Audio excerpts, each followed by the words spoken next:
Nanti besok misalnya ibu nemukan ada bayi di depan rumah atau di tepi pohon, semalam itu ada bayi ditemukan di tepi danau, di bawah pohon, nggak ada orang, tiba-tiba kedengar ada bayi menangis, ditinggalkan ibunya. Nggak perlu ditanya lagi kalau begitu 3 bulan 6 bulan nggak ketahuan siapa yang punya anak, tidak perlu disyahadatkan karena anak itu sudah disyahadatkan oleh Allah. Kalau kita sudah memilih jalan di sini, nggak apa-apa miskin. Bukan berarti harus miskin, enggak. Nabi Sulaiman kaya, raja juga dia. Nabi Daud itu dil aib, beliau punya kekuatan, beliau raja, punya power. Ada juga mimma yajma'un, kayak Fir'aun, kaya tapi khianat, kaya tapi jadi pembangkang, lain sendaguruk, wazinah dan perhiasan. Tapi apa yang terjadi? Wa tafakhurum bainakum wa takathur fil amwali wal aulad. Banyak orang yang kejebak. Jebaknya di mana? Mimma yajma'un. Memperbanyak harta, memperbanyak anak buah. Bangganya sampai di situ doang. Apa kata Allah? Kamatsali ghaithin a'jabal kuffar. Seperti hujan yang membuat petani itu takjub, petani itu senang, tapi sebentar. Jamaah yang dimuliakan oleh Allah, untuk hasil yang maksimal dalam menyaksikan video ini dapat menggunakan headset, earphone, atau alat bantu dengar langsung lainnya. Sudah, mari kita saksikan. Assalamualaikum warahmatullahi wabarakatuh.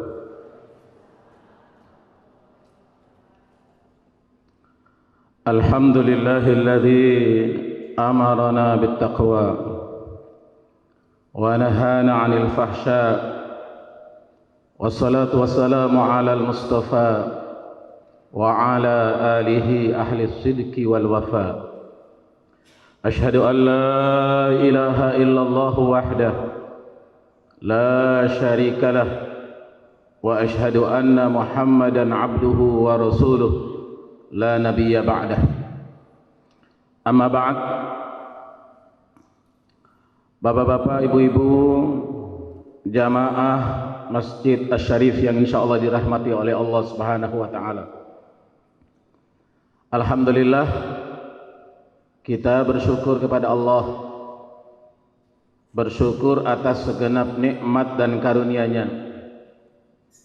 bersyukur atas semua hal dan keadaan, bersyukur dari hal yang paling kecil sampai kepada yang besar, bersyukur sejak bangun dari diistirahatkan oleh Allah Subhanahu wa taala sejenak sampai nanti kita kembali kepada Allah Subhanahu wa taala.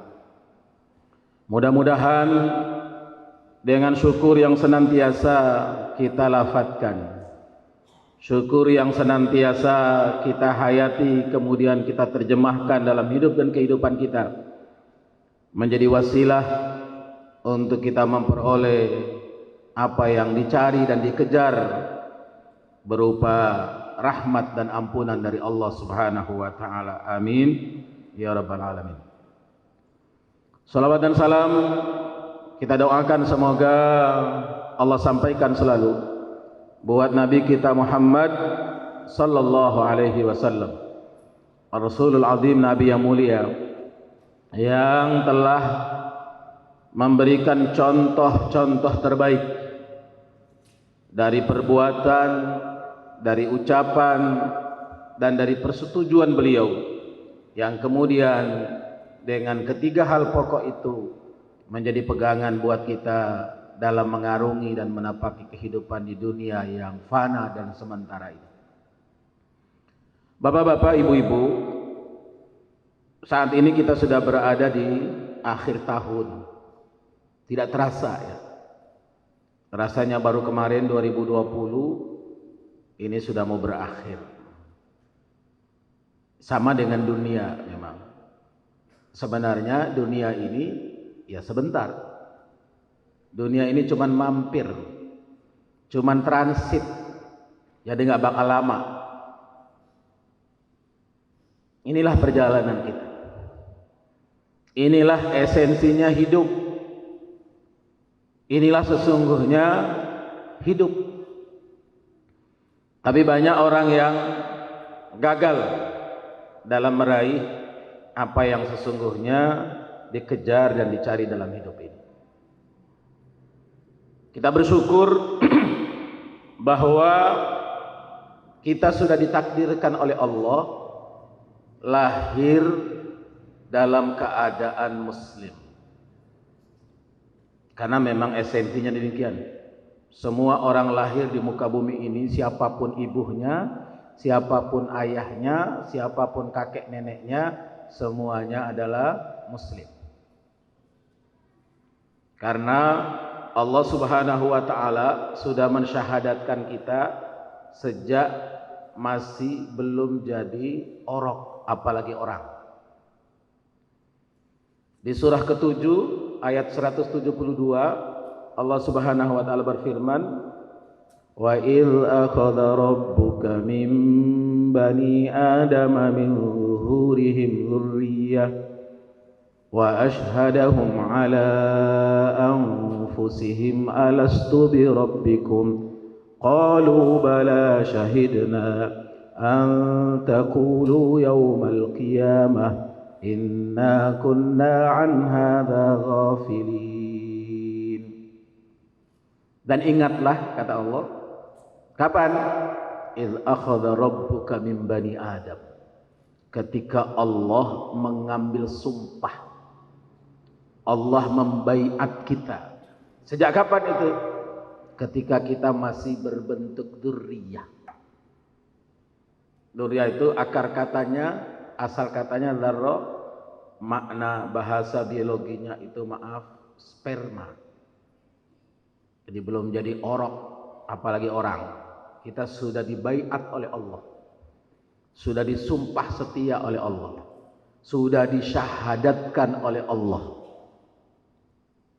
Bahkan kalau dalam kitab-kitab klasik itu kita temukan wa anna dzarra taduru sab'a marrat katawafin nasi bil baitil atiq, bahwa dzarrah itu, sperma itu ketika terpancar dia taduru sab'a marrat, setelah disyahadatkan oleh Allah, taduru sab'a marrat, dia berputar 7 kali, katawafin nasi bil baitil atiq, seperti orang tawaf, diputar dari kanan ke kiri 7 kali.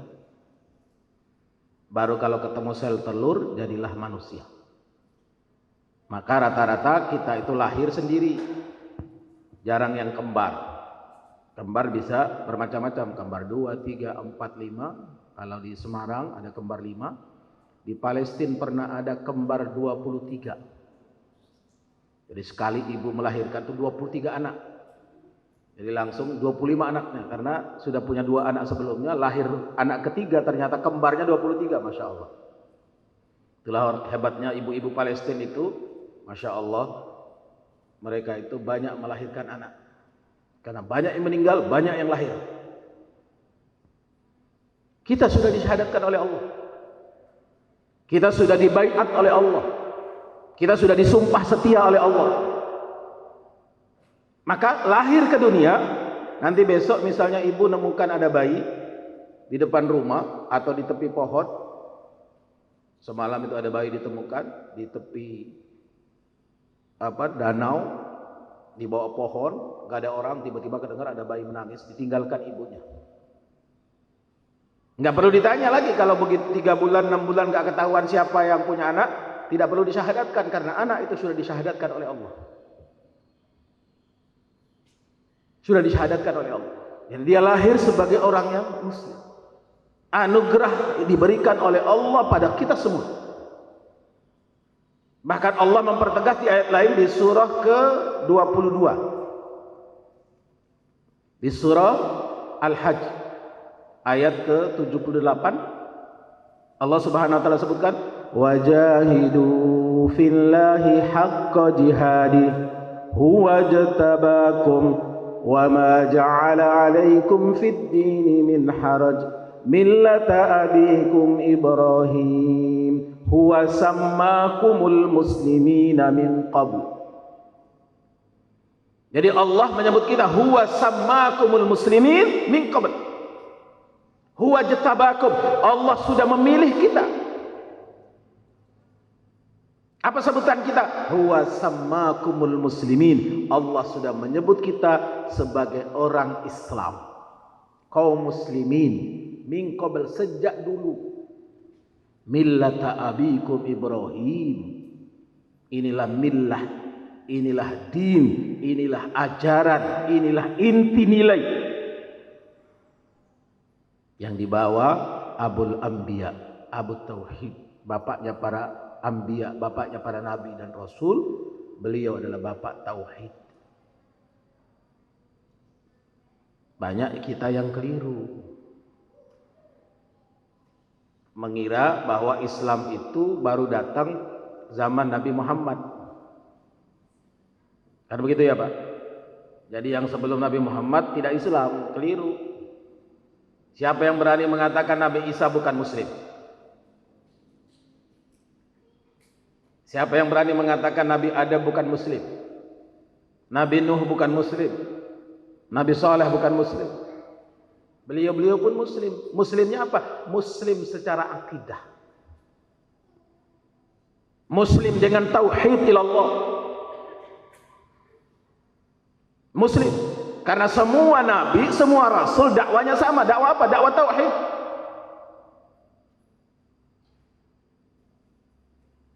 Para anbiya wal mursalin, mulai dari Nabi Adam sampai Nabi Isa yang kemudian disempurnakan oleh Rasulullah sallallahu alaihi wasallam, misinya sama, misinya tauhid. Menyampaikan ajaran tauhid. Wa'budullah wa la tusyriku bihi syai'a. Sembahlah Allah, jangan berbuat syirik dengannya terhadap satu apapun.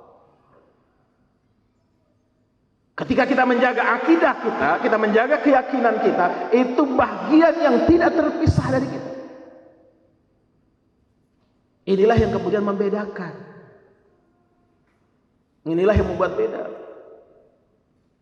Bahwa basicnya kita semua dianugerahi oleh Allah dengan modal yang sama. Sudah disyahadatkan oleh Allah sebelum lahir. Tetapi menjadi orang beriman itu pilihan. Setiap Jumat selain surah Yasin baca surah apa Pak? Berusaha surah Al-Kahfi. Ayat ke-29 apa kata Allah? Wa qulil haqqu mir rabbikum faman syaa'a falyu'min wa man syaa'a falyakfur. Dan katakan bahwa yang hak, yang benar datangnya dari Allah. Faman syaa'a falyu'min, faman syaa'a falyakfur. Yang beriman monggo, yang kafir silahkan. Pilihan. Jadi menjadi orang beriman itu pilihan. Di surah Al-Insan Allah sebutkan, inna hadainahu sabila imma syakira wa imma kafura. Sesungguhnya kami telah memberi hidayah kepada seluruh manusia. Allah sudah kasih anugerah terbaik. Allah sudah kasih modal yang sama, imma syakira wa imma kafura. Ada yang memilih jalan bersyukur, dia tetap jadi orang selamat, dia beriman kepada Allah. Ada yang memilih jalan lain, jalan ingkar, maka kafirlah. Sehingga ketika misalnya seorang lahir dari ayah ibunya yang sudah memilih tidak beriman, anak pun jadi tidak beriman. Kullu mauludin yuladu 'alal fitrah fa abawahu ayyuhawwidani aw yunassirani aw yumajjisani. Orang tuanya lah yang menyebabkan anak itu kemudian menjadi Yahudi, menjadi Nasrani atau menjadi Majusi. Begitu dia sudah dapat hidayah lagi, jadilah dia disebut mu'allah. Orang yang kembali luluh hatinya. Orang yang kembali lembut hatinya. Dengan apa? Dengan hidayah Allah. Maka orang yang kembali ke Islam disebut mu'allaf. Yang mana? Balik modal, balik asal dia. Asalnya dulu benar, asalnya dulu itu beriman, asalnya dulu sudah disyahadatkan oleh Allah, tapi karena sempat belok, begitu dia balik dapat hidayah, dia disebut sebagai orang yang mu'allafati qulubihim. Orang yang sudah tercerahkan kembali pikiran dan perasaannya. Maka Imam Masjidil Haram itu kalau baca ayat terakhir dari surah Al-Baqarah, ya, dia belum terakhir ya, 200 ayat 200 199 200 201 itu suka nangis. Suka nangis. Kenapa? Di situ Allah ceritakan kepada kita. Wa minan nasi man yaqulu rabbana atina fid dunya wa ma lahu fil akhirati min khalaq. Banyak orang yang dikejar apa? Kejarnya cuma dunia. Wa ma lahu fil akhirati min khalaq, tapi di akhirat celaka. Wa minhum, dan masih banyak yang lain. Mudah-mudahan kita termasuk di dalamnya. May yaqulu rabbana atina fid dunya hasanah wa fil akhirati hasanatan wa qina adzabannar. Ulaika lahum nasibun mimma kasabu wallahu sari'ul hisab. Mudah-mudahan kita masuk yang di situ. Dan masih banyak yang lain. Rabbana atina fid dunya hasanah wa fil akhirati hasanah wa qina adzabannar. Ya Allah, karuniakan kepada kami dunia ini terbaik. Wa fil akhirati hasanah, tetapi akhirat juga yang terbaik. Wa qina adzabannar. Tanda kita sukses itu kalau kita sudah dimasukkan Allah ke dalam surga, dihindarkan dari neraka. Selama itu belum. Inilah yang dikejar orang. Kita di dunia ini pasti akan mati. Ya kan, Pak? Ya, Bu. Pasti mati. Kita nggak tahu siapa yang duluan. Ya, bapak-bapak ibu duluan, saya belakangan, atau saya belakangan, bapak-bapak ibu-ibu duluan. Pokoknya mati kita. Pasti. Bahkan Allah rinci di Quran itu disebut bagaimana cara Allah mematikan manusia. Allah sebut dalam Al-Quran. Wala in kutiltum fi sabilillah au muttu la maghfiratun wa rahmatun khairu inda rabbih mimma yajma'un. Ini Allah pilih, Allah bagi. Ada whiteboardnya. Allah pilih bahwa kita ini pasti mati. Ada dua caranya mati. Ada orang yang kutiltum, matinya terbunuh, matinya dibunuh atau dibantai. Seperti kemarin yang terjadi, ada 6 laskar itu dibantai. Semoga Allah menyadarkan yang bantai supaya bisa tenang tidurnya, bisa dapat hidayah bertobat sebelum mati. Itu namanya orang meninggalnya terbunuh, atau sedang mempertahankan haknya. Ketika maaf misalnya anak perempuannya, saudara perempuannya, atau istrinya, atau ibunya diperkosa orang, dia mempertahankan, dia membela, kemudian dia terbunuh. Bisa jadi pasti mati. Yang kedua mutum, meninggalnya bentuknya normal matinya, karena sakit, karena sehat tiba-tiba meninggal, banyak. Makanya kita tetap membiasakan yang terbaik. Kenapa? Karena meninggal kita itu rata-rata tergantung kebiasaan. Hati-hati Pak. Ya Bu.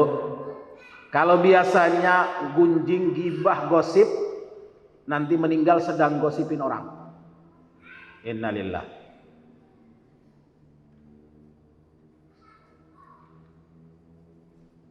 Kalau meninggalnya dia biasanya jazakallahu khair. Biasanya hidupnya dari majelis ke majelis, dari halakoh ke halakoh, dari tempat yang baik ke tempat yang baik, insya Allah meninggalnya juga husnul khotim. Yang jelas kita pasti mati. Ya Allah sebutkan dalam Al-Quran surah Al-Baqarah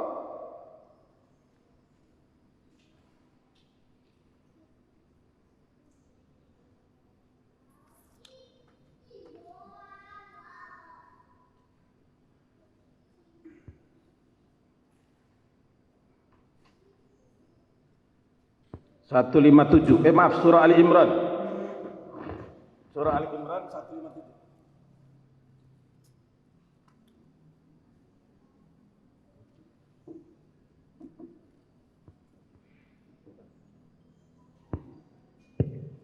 Surah Ali Imran ayat 157. Di situ Allah terangkan kepada kita tentang orientasi hidup. Kalau tadi bentuknya doa ya. Kalau orang yang orientasinya cuma dunia, doanya apa? Rabbana atina fid dunya. Yang penting dunia sukses.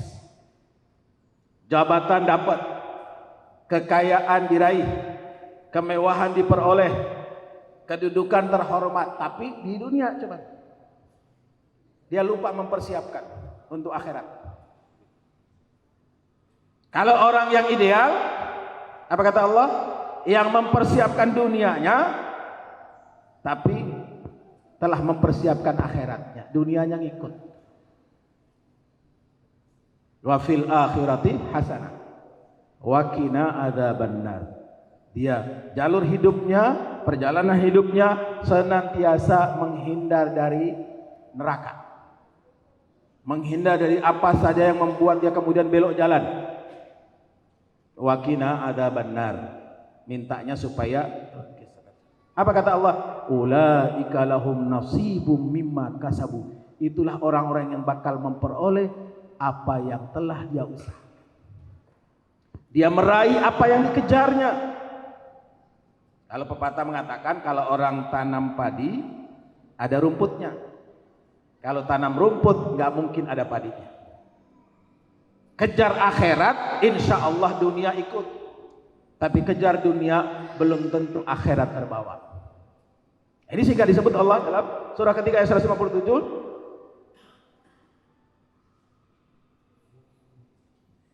Wa in kutiltum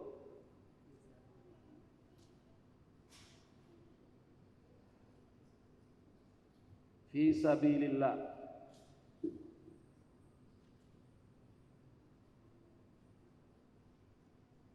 aw muttun la maghfiratun wa rahmah. Jadi ada dua, bahwa kita pasti mati, tapi ada orang yang meninggalnya terbunuh, kutiltum, atau dibunuh, atau yang matinya normal. Yang jelas mati kita. Gak bisa memilih. Kita gak bisa milih matinya seperti apa, gak bisa. Tapi kita bisa mempersiapkan kematian terbaik. Kita bisa mempersiapkan. Bagaimana cara mati yang baik? Ya jalani jalan yang baik. Kalau orang tidak persiapan mati yang baik, meninggalnya apa? Di tempat yang tidak direncanakan. Naudzubillah. Kalau sedang maksiat meninggal, la haula wala quwata illa billah. Ada yang paling asyik, masya Allah, beberapa waktu terakhir kan ada beberapa video beredar. Ada yang meninggal sedang sholat, ada yang baru tahiyatul masjid. begitu sujud nggak bangun-bangun. Ada yang sedang imam, Masya Allah, itu meninggal yang sudah pasti husnul khotimah. Sedang berjuang mempertahankan hidupnya, keluar mencari nafkah yang halal, kemudian ditabrak mobil meninggal. Insya Allah meninggalnya syahid, syahid dunia minimal, dia dapatkan pahalanya. Tidak seperti syahid perang, karena memang bukan kondisi perang. Syahid akhirat, karena sedang mempertahankan kebenaran, dia dibunuh oleh orang. Bisa jadi. Kita hanya bisa berusaha supaya mendapatkan pilihan meninggalnya, pilihan matinya itulah mati yang indah. Tetapi kita bisa menentukan pilihan di mana. Mau pilih fi sabilillah, pilih di jalan Allah,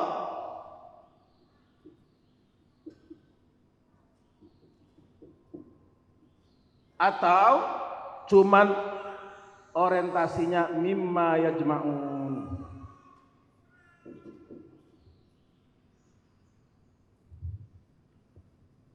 Kalau kita memilih jalan Allah, artinya bukan tidak boleh kaya.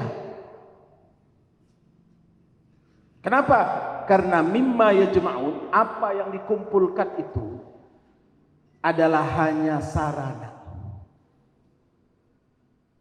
Hanya sarana. Maka ketika kita sudah memilih pilihan hidup fi sabilillah, apa kata Allah? Ya ayyuhalladzina amanu, surah 61, surah As-Saff. Hal adullukum ala tijarah, bisnislah dengan Allah. Kata Al-Quran, ya ayyuhalladzina amanu, wahai orang-orang beriman, hal adullukum ala tijarah, maukah aku tunjukkan kepada kalian ala tijarah, satu bisnis, satu perniagaan, satu kesibukan, di mana bisnis itu, perniagaan itu, hal adullukum ala tijarah tunjikum min adzabin alim. Tadi kan dalam doa tadi di surah Al-Baqarah, doanya apa? Rabbana atina fid dunya hasanah wa fil akhirati hasanah wa qina adzabannar. Ini Allah arahkan kita. Gimana arahannya?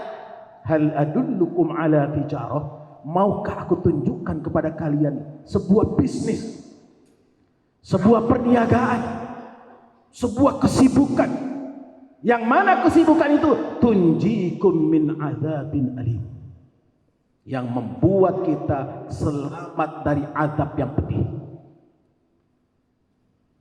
Jadi orang beriman boleh kaya nggak? Boleh kaya nggak, Bu? Harus kaya supaya bisa bangun masjid yang megah seperti ini. Orang beriman kaya supaya apa? Tidak mudah direndahkan orang. Orang beriman kaya supaya apa? Tidak selalu tangan di bawah. Tetapi namanya hidup, kita nggak tahu. Maka kalau kita sudah memilih jalan di sini, nggak apa-apa miskin. Bukan berarti harus miskin, enggak. Nabi Sulaiman kaya, raja juga dia. Nabi Daud itu dil autad, dil aid, beliau punya kekuatan, beliau raja, punya power. Ada juga mimma yajma'un, kayak Fir'aun, kaya tapi khianat, kaya tapi jadi pembangkang, bahkan pernah ngaku sebagai Tuhan. Inni ana rabbukumul a'la. Meninggalnya apa? Kelelep. Sampai-sampai bukan hanya kelelep, diabadikan oleh Allah. Al-yauma nunajjik. Hari ini Allah selamatkan badanmu, kata Allah, litakuna ayah. Maka ibu-ibu kalau yang sudah ke Mesir, sudah pernah ke museum Fir'aun, mungkin sekarang sudah dipindahkan ya. Tadinya di tengah kota, mau dipindahkan dekat piramid.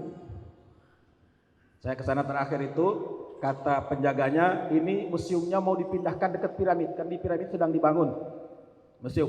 Itu museum Fir'aun, mumi Fir'aun itu sengaja dipertontonkan.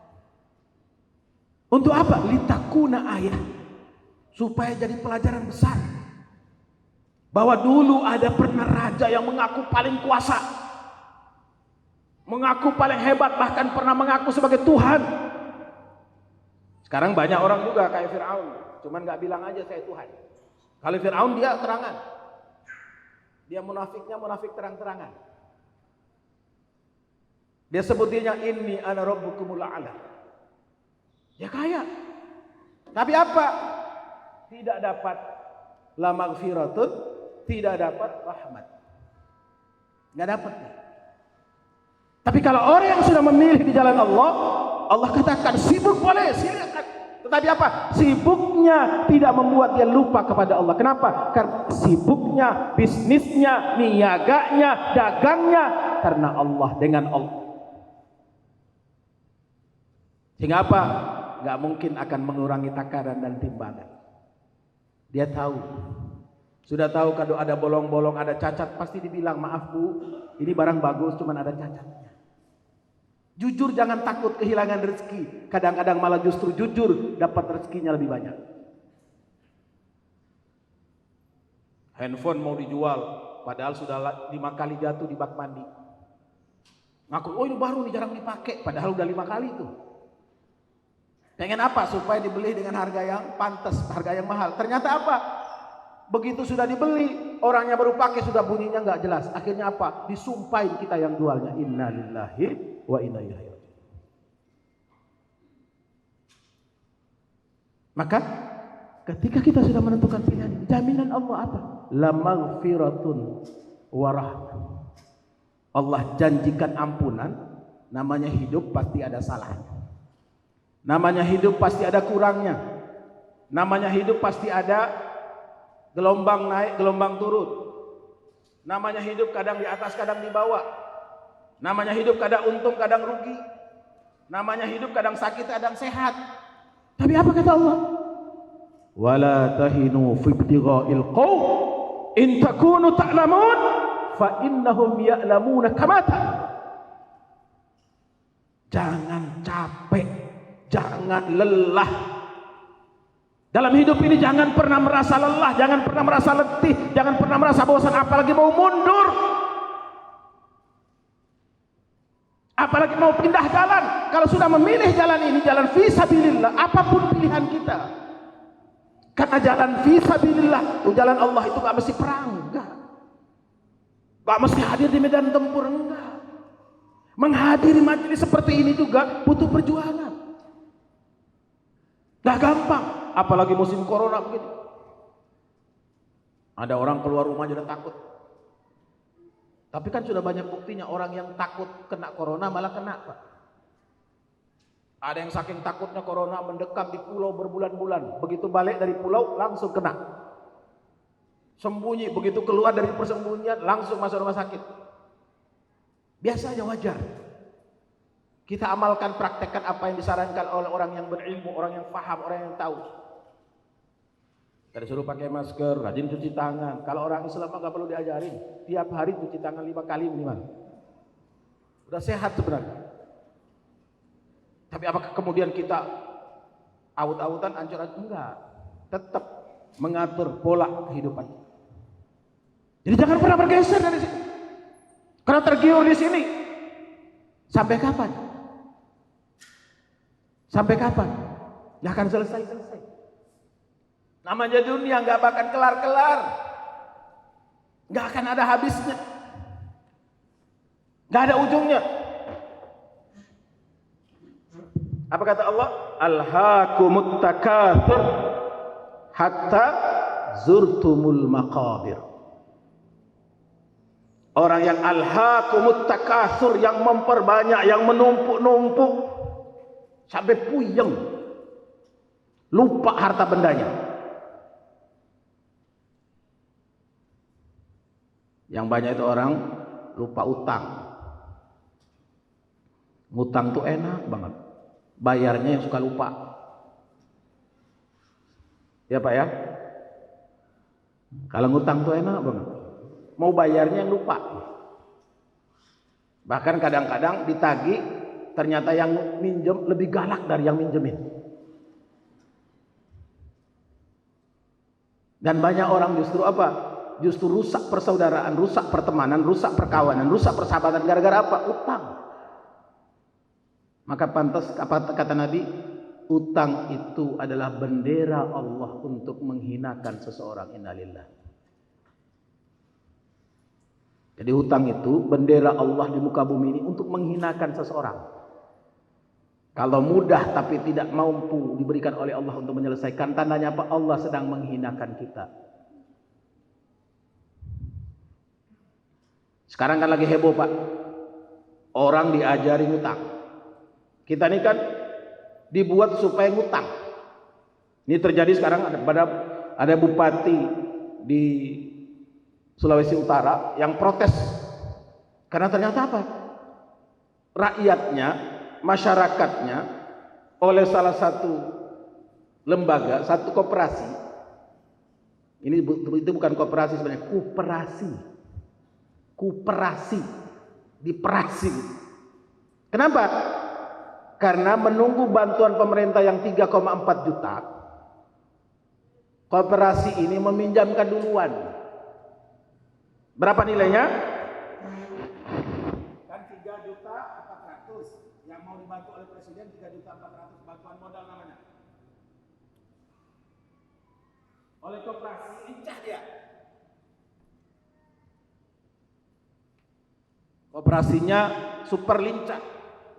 Sehingga apa dilakukan? Koperasinya ngasih ke masyarakat, ngasih ke anggotanya berapa? 2.700.000. Kenapa yang 700-nya ditahan? Sebagai simpanan pokok. Berarti sudah disunat 700 ya? Sudah diambil 700. Alasannya sebagai simpanan pokok. Orang lagi butuh, jangankan dipotong 700, dipotong separuh pun mau. Benar gak Bu? Ibu di sini enggak insya Allah ya. Dipotong 700, dapatnya berapa? 2,7. Tapi apa kewajibannya? Bayarnya setiap pekan 250.000 selama 6 bulan 1 pekan. Dasar gak? 6 bulan 1 pekan, berarti berapa minggu itu? 1 bulan 4 pekan, 24 berarti 25 bulan ya. Bayangkan, 25 bulan kali 250.000 sama dengan 100 berapa? 3%. Bayangkan, diperas itu orang. Kenapa? Presiden cuma ngasih bantuannya 3,4 juta. Tapi kenapa orang mau menerima segini? Karena lagi butuh. Orang lagi butuh. Kita kan banyak nggak sadar. Ketika ditawarin motor, murah Pak, murah. Kalau perlu nggak ada DP-nya, DP-nya 0. Tapi apa coba? Cekiknya luar biasa. Bahkan maaf, dalam bank-bank syariah pun, makanya saya tidak salahkan modelnya.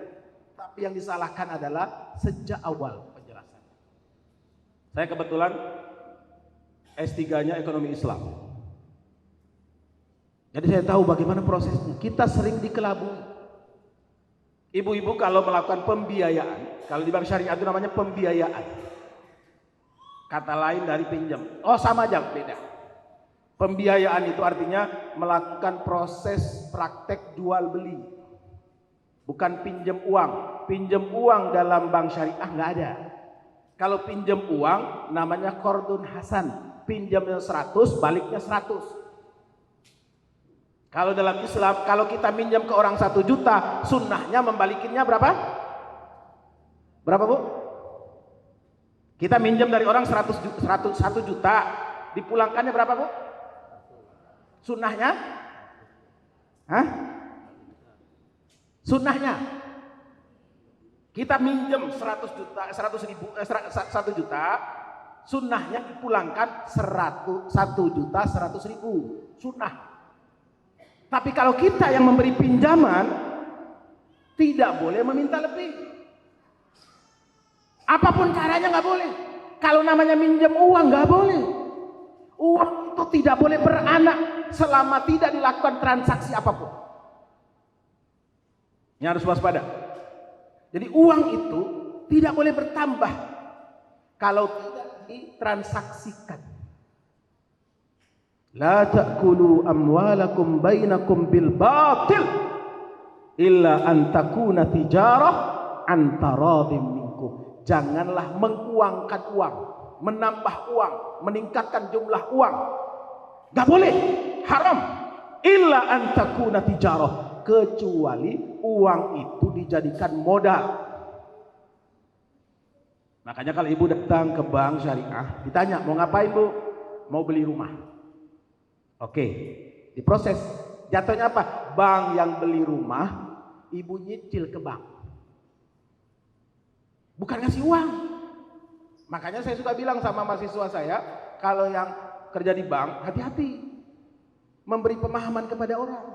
Jangan banknya ngasih duit, uangnya diserahkan kepada orang. Bank tidak berhak mendapatkan untung. Kenapa? Karena nggak melakukan apa-apa, cuman minjemin duit. Nggak boleh ngambil untung. Ini waspada, Bu. Karena lebih parah kalau kita salah. Begitu pula dalam prakteknya harus dilihat betul. Di bank itu, ya, ini pokok, ini modal, ini hasil. Ibu kalau minjem, pembiayaan di bank syariah, misalnya pembiayaannya 100 juta. Hati-hati, 7 bulan kemudian, jangan salah Bu, bahwa modal utang ibu masih besar. Bisa jadi masih 99 juta. Padahal ibu udah bayar 7 kali. Kenapa? Karena yang terjadi adalah dia pakai piramidanya terbalik. Bukan piramida yang begini. Apa artinya? Bahwa yang diambil di atas duluan adalah bukan modal. Bukan ini, bukan yang M, tetapi yang H, hasilnya. Misalnya, ibu pembiayaan rumahnya 100 juta, dijual ke ibu 120 juta, jadinya 120 juta kan? Ibu punya kewajiban 120 juta. Ibu bayar cicil tiap bulan misalnya 10 juta. Untungnya tadi berapa? Untungnya bang 20 juta kan? 20 juta itu kan harusnya dibagi rata selama berapa tahun? Cuman bank banyak yang membuat polanya terbalik. Sehingga dia lebih dahulu mengambil untung daripada pokok. Pokok atau modal. Lihat lebih dulu. Makanya jangan salah. Ibu sudah bayar misalnya, ibu cicilnya selama 5 tahun. Ibu sudah cicil 3 tahun, ternyata pokok utangnya masih gede. Kenapa? Karena yang diambil di awal oleh bank selain pokok adalah modal, hasil. Untungnya dia, bukan pokoknya. Saya bilang sama mahasiswa saya bahwa harus dijelaskan. Begitu diprotes, ibu kan tanda tangan. Iya, waktu tanda tangan kan nggak baca. Kenapa? Tulisannya kecil-kecil. Kayak asuransi kan? Asuransi itu tulisannya kecil apa gede Bu? Hah? Kecil kan? Kalau dosen saya dari Inggris beliau bilang begini, asuransi itu perjanjian kebohongan. Maaf kalau ada yang jualan asuransi. Perjanjian kebohongan. Wah, kalau waktu jualan asuransi, masya Allah, wah Pak ini, wah. Begitu kita mau klaim, wah Pak ini Pak, wah ribet. Belibet. Kenapa? Karena dari awal tidak dijelaskan. Makanya yang membedakan pokok pertama urusan kita sama dengan urusan Allah. Mau pilih jalan fisabilillah apa mimma yajma'un. Kalau pilih jalan fisabilillah capek juga, letih juga. Tapi apa kata Allah? La tahinu fi ibtigha'il qaum. In takunu ta'lamun fa innahum ya'lamun. Kama ta'lam. Jika engkau sakit, jika engkau letih, jika engkau lelah, fa innahum ya'lamun kama ta'lamun. Mereka juga letih, mereka juga lelah, mereka juga capek. Tetapi apa kita bedanya? Wa tarjuna minallah ma la yarjun. Kita punya harapan pada Allah yang mereka tidak punya. Makanya apa Allah ceritakan kepada kita dari Al-Quran? Allah beritahukan kita model orang kafir, pola orang kafir itu. Apa kata Allah? Innal ladzina kafaru yunfikuna amwalahum liyashuddukum an sabilillah. Sesungguhnya orang-orang kafir itu, hati-hati Bu, sesungguhnya orang-orang kafir itu, kafir secara maknawi luas. Orang yang salah memilih orientasi hidup kafir juga itu. Karena lihat di Quran surah 57. Surah 57, surah apa itu? Surah Al-Hadid.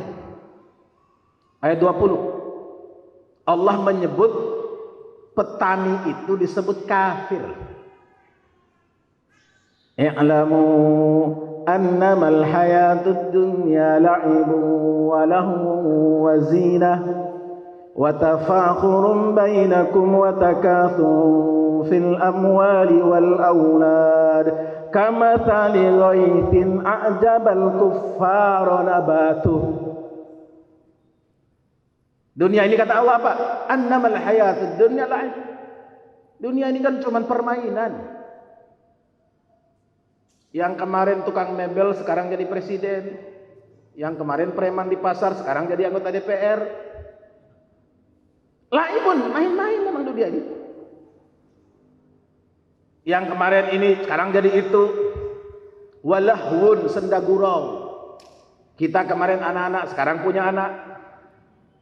Kan main-main, senda gurau, wazinah dan perhiasan. Tapi apa yang terjadi? Watafakhurum bainakum, watakathurun fil amwali wal aulad. Banyak orang yang kejebak. Jebaknya di mana? Mimma yajma'un. Memperbanyak harta, memperbanyak anak buah. Bangganya sampai di situ doang. Apa kata Allah? Kamathali ghaithin a'jabal kuffar. Seperti hujan yang membuat petani itu takjub, petani itu senang, tapi sebentar. Kenapa petani disebut kufar? Kafir. Kufar itu jamak dari kafir. Kenapa kok petani disebut kafir? Karena petani itu lubangi tanah, masukkan benih, ditutupnya. Kita lihat kan, kalau ibu tutup kasur apa namanya? Bed cover. Ya kan? Bed cover berarti penutup bed. Ditutup. Sama petani itu dilubangi tanah, masukkan benih, masukin jagung, masukin padi, tutup kan? Jadi orang kafir apa? Menutup imannya. Kafir secara makna. Kalau kafir hakiki itu dia nggak percaya Allah, udah ingkar sama Allah, nggak bersyukur kepada Allah, udah kafir. Tapi secara makna bisa demikian. Maka apa kata Quran? Innal ladzina kafaru, sesungguhnya orang-orang kafir itu yunfikuna amwalahum. Coba lihat istilah Quran, yunfikuna amwalahum, mereka menginfakkan hartanya. Mereka membelanjakan hartanya. Untuk apa? Liyasuddukum an sabilillah, untuk membelokkan kita dari jalan Allah. Yang fi sabilillah tadi belokkan. Ada enggak ibu dilarang tadi datang pengajian? Ada? Enggak ada. Bapak datang sholat jamaah di masjid dilarang enggak? Enggak ada. Tapi apa yang dibuat? Dibuat acara di TV supaya kita tidak datang ke masjid. Acara bola. Waktunya jam berapa? Tahajud. Supaya orang beriman jangan bangun tahajud, dibuat acara yang membuat apa? Orang lalai dari tahajud. Karena lalai dari tahajud, akhirnya subuhnya jebol. Orang kafir itu begitu kerjanya. Liyasuddukum an sabilillah, menjauhkan kita dari jalan Allah. Fasayunfikunaha. Berhenti enggak? Enggak. Habis gak duitnya? Enggak. Habis tambah lagi terus. Thumma takunu alaihim hasrah, sampai dia kemudian nyesal. Dia nggak berhasil membuat bubar pengajian di Masjid Asy-Syarif. Dia tidak berhasil membuat jamaah di Masjid Asy-Syarif itu sepi, nggak berhasil. Kenapa? karena alhamdulillah jamaah Masjid Asy-Syarif sudah kokoh imannya, sudah mantap akidahnya, sudah dahsyat tauhidnya, sehingga dinginnya subuh, lalainya orang dari subuh, bahkan kita kemarin sempat mengalami jam subuhnya jam 4. Makanya Muhammadiyah secara resmi mengumumkan supaya subuh itu diundur 8 menit. Karena terlalu cepat waktunya. Masih disebut fajar kadhib. Kan fajar ada 2, ada fajar kadhib, ada fajar shadiq. Fajar kadhib itu belum subuh. Jadi sebaiknya diundur 8 menit dari jadwal yang ada. Itu usulan. Kenapa? Berdasarkan kajian ilmiah. Terlalu cepat. Kan lumayan 8 menit itu. Supaya apa? Kita tidurnya sempurna. Kalau kita kan mempertahankan makan 3 kali sehari. Nabi tidurnya 3 kali sehari, Bu. Kita tidur berapa kali, Pak, sehari? Hah? Ibu tidur berapa sehari berapa kali, Bu? Hah? 2. Nabi tidurnya 3 kali sehari. Banyak amat? Enggak banyak. Tidur yang pertama namanya qailulah. Tidur sebentar menjelang zuhur. Itu tidur yang berenergi. Saya waktu ke Jepang, dilihatkan oleh teman di Jepang, kantornya itu ada tempat tidurnya. Dia bilang orang di Jepang kalau siang sebelum zuhur, ibarat kalau kita sebelum zuhur itu tidur, Pak. Kenapa? Karena itu mengembalikan energi. Tidur yang benar, bukan habis zuhur. Kalau yang pemalas itu tidurnya apa? Habis zuhur. Jadi tidur yang benar itu kapan? Qailulah, tidur sebentar menjelang zuhur. Itu prakteknya Rasulullah. Kedua, tidurnya ba'dal isya. Setelah isya tidur. Supaya apa? Bangun tahajudnya benar. Kalau tidur kita molor, bangunnya keteter. Tapi Nabi kasih rumus. Apa rumusnya? Kalau kita man yakhafu alla yuqima fi akhiril lail fa'utiru fi awwalihi.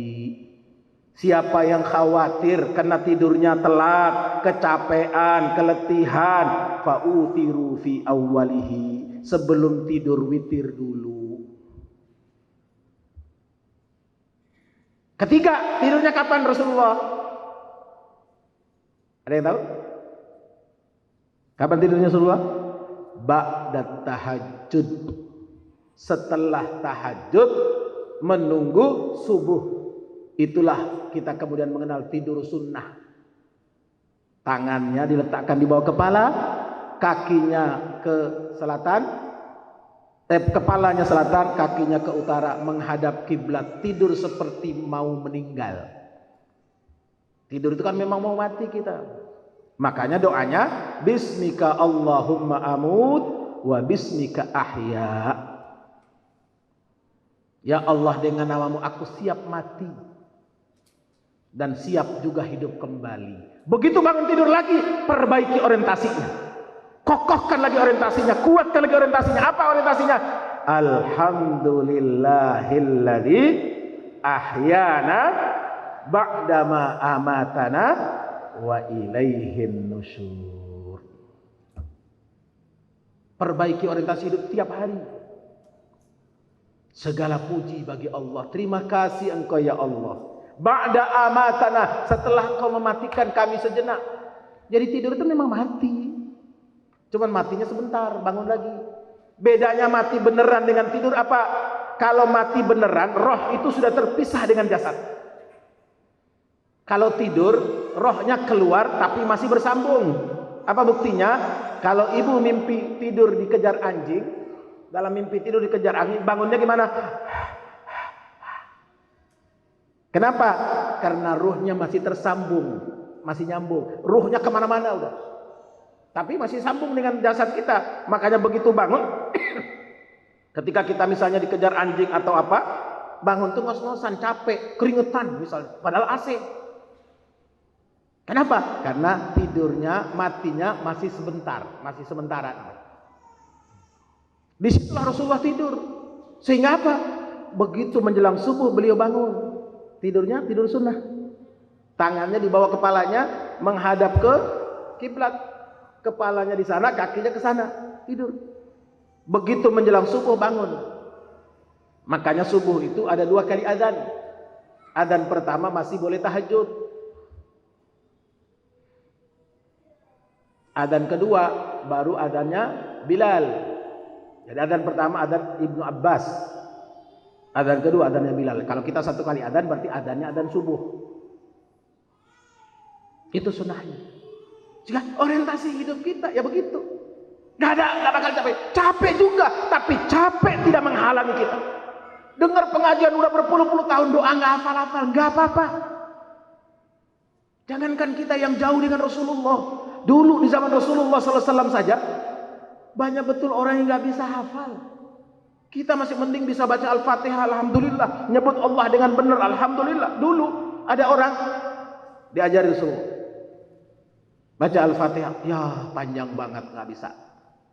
Ya udah bacalah la ilaha illallah wahdah la syarikalah lahul mulku wa lahul hamdu yuhyi wa yumiit. Nggak bisa. La ilaha illallah, la ilaha illallah, la. Rasulullah nggak bisa. Kata Rasulullah Allah saja. Allah. Susah. Udah diam aja. Dikasih keringanan untuk apa? Karena dalam belajar. Jadi kalau baru ngaji sekali, sudah suntuk sama ustadznya, sudah suntuk sama muallimnya, sudah suntuk sama murabbinya, sabar. Kenapa? Ilmu bukan dari yang ngajar, ilmu bukan dari yang ceramah, ilmu bukan daripada yang memberikan ta'lim. Ilmu itu dari Allah. Yang dikasih tahu oleh yang ngajar, yang ceramah, yang muallim, yang murabbinya cuman 1. Kita bisa dapatnya 5. Kenapa? Hidayah Allah. Kenapa Allah kasih hidayah? Tergantung kesungguhan kita. Makanya sebelum ngaji kita berdoa. Allahumma ftah alayya hikmataka wansur alayya rahmataka min khazaini rahmatika ya arhamar rahimin. Atau Rabbi zidni ilma warzuqni fahma wa alhiqni bis salihin. Doa yang pertama, Allahumma ftah alayna hikmatak. Ya Allah, bukakan untuk kami pintu hikmahmu. Wansur alayna rahmatak. Ya Allah, curahkan buat kami rahmatmu. Min khazaini rahmatika, dari perbendaharaan rahmatmu ya arhamar rahimin, wahai yang paling pengasih dari yang pengasih. Atau Rabbi zidni ilma, ya Allah tambahkan buatku ilmu. Warzuqni fahma, karuniakan untukku kefahaman. Wa alhiqni bis salihin, pertemukan aku dengan orang soleh. Teman yang baik itu adalah teman yang bisa mengingatkan kita kalau salah. Teman yang baik itu teman yang mengingatkan kita kalau keliru. Teman yang baik, teman yang menyadarkan kita kalau sudah kelewatan. Kalau kita udah salah didiemin, malah dibincangkan, diomongkan, digosipkan, diceritakan di belakang kita, tandanya bukan teman yang baik. Itu belum jadi teman yang baik. Kenapa? Karena kita butuh minimal 3 hal. Supaya orientasi kita benar, pemeliharaan iman kita tetap kokoh, minimal kita butuh 3 hal. Yang pertama apa? Butuh ilmu. Hadir di majelis ini adalah wasilahnya. Ilmu nggak didapat di Google, ilmu nggak diperoleh di internet. Ilmu itu adanya di majelis. Ilmu adanya di majelis taklim, di majelis ilmu. Ilmu adanya di halaqah. Ada muallimnya, kita sebagai muta'allimnya. Ada murabbinya, kita sebagai mutarabbinya. Ada yang ngajar, kita yang belajar. Itu benar ilmunya. Jangan cuma ilmu nonton. Hadir. Kenapa? Kalau sudah hadir di majelis, Allah jamin pasti akan dapat ilmunya. Ilmu yang apa? Ilmu yang kata Nabi, man izdada ilman lam yazdad huda wa lam yazdad minallah illa bu'da. Ilmu yang salah itu kalau bertambah tapi tidak bikin dekat sama Allah. Bertambah ilmunya tapi nggak dekat sama Allah, ilmu salah itu. Ilmu yang benar itu apa? Yang makin membuat kita cinta dengan Allah, makin kita merasa dekat dengan Allah, makin kita merasa semangat dengan Allah, makin kita kokoh di jalan Allah. Yang kedua, kita butuh apa? Kita butuh teman dekat. Kalau yang punya suami jadikan suami sebagai teman dekatnya. Yang punya istri, jadikan istrinya teman dekatnya. Untuk apa? Sama-sama jalan ke surga. Jangan yang satu mau ke surga, yang satu ingin belok ke neraka. Makanya doa kita apa? Rabbana hablana min azwajina wa dhurriyyatina qurrata a'yun waj'alna lil muttaqina imama. Jadi suami, pasangan, istri jangan sampai besok menyesal. Ya wailata laitani lima attakhidh fulanan khalila. Celaka saya ya Allah, kenapa itu dulu jadi istri saya? Celaka saya ya Allah, kenapa itu dulu jadi suami saya? Kenapa itu dulu jadi teman saya? Kenapa itu dulu jadi sahabat saya? Telat. Mumpung di dunia kita perbaiki. Kalau selama ini teman kita tidak bikin kita jadi beriman, teman kita tidak membuat kita semakin bertambah ilmu, teman kita, kawan kita, sahabat kita tidak membuat kita semakin dekat dengan Allah, jauhkan, tinggalkan. Robah, ganti. Baru yang ketiga apa? Bi'ah, lingkungan. Selama kita fi sabilillah, lingkungan yang mendukung, ada masjid yang di sana ada pengajiannya, ada taklimnya, ada iqamah salat jamaahnya, ada penegakan salat jamaahnya, ada silaturahim antar warganya, aman kita. Kenapa? Kita sudah malu kalau bermaksiat kepada Allah. Kenapa? Kadang-kadang maksiat itu dimulai dengan penampilan. Bagaimanapun kita, dimanapun kita muslim. Saya kadang-kadang ngajak anak-anak nonton di bioskop itu kalau filmnya lagi bagus. Saya baru pertama kali masuk bioskop itu dulu film ayat-ayat cinta. Karena dapat undangan nonton pertama, saya baru pertama kalinya itu masuk bioskop itu.